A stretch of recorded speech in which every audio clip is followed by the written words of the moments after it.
प्राचीन समय में विद्यार्थी गुरुकुल में रहकर ही पढ़ा करते थे। बच्चे को शिक्षा ग्रहण करने के लिए गुरुकुल में भेजा जाता था। बच्चे गुरुकुल में गुरु के सानिध्य में आश्रम की देखभाल किया करते थे और अध्ययन भी किया करते थे। वरदराज को भी सभी की तरह गुरुकुल भेज दिया गया। वहाँ आश्रम में अपने साथियों के साथ घुलने मिलने लगा, लेकिन वह पढ़ने में बहुत ही कमजोर था। गुरुजी की कोई भी बात उसके बहुत कम समझ में आती थी। इस कारण सभी के बीच वह उपहास का कारण बनता है। उसके सारे साथी अगली कक्षा में चले गए, लेकिन वो आगे नहीं बढ़ पाया। गुरुजी ने भी आखिर हार मानकर उसे बोला, बेटा वरदराज, मैंने सारे प्रयास करके देख लिए हैं। अब यही उचित होगा कि तुम यहाँ अपना समय बर्बाद मत करो। अपने घर चले जाओ और घर वालों की काम में मदद करो। वरदराज ने भी सोचा कि शायद विद्या मेरी किस्मत में नहीं है और भारी मन से गुरुकुल से घर के लिए निकल गया। दोपहर का समय था। रास्ते में उसे प्यास लगने लगी। इधर उधर देखने पर उसने पाया कि थोड़ी दूर पर ही कुछ महिलाएं कुएं से पानी भर रही थी। वो कुएं के पास गया। वहाँ पत्थरों पर रस्सी के आने जाने से निशान बने हुए थे।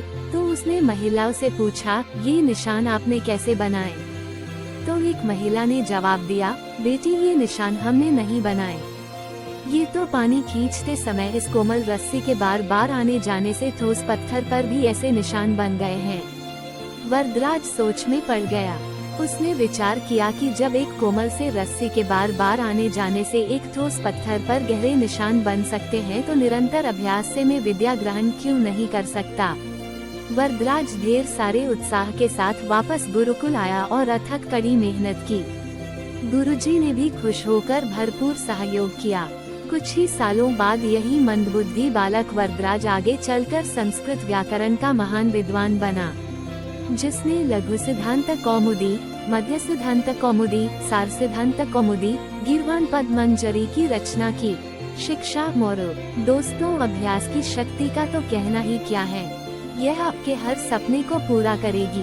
अभ्यास बहुत जरूरी है, चाहे वो खेल में हो या पढ़ाई में या किसी और चीज में। बिना अभ्यास के आप सफल नहीं हो सकते हो।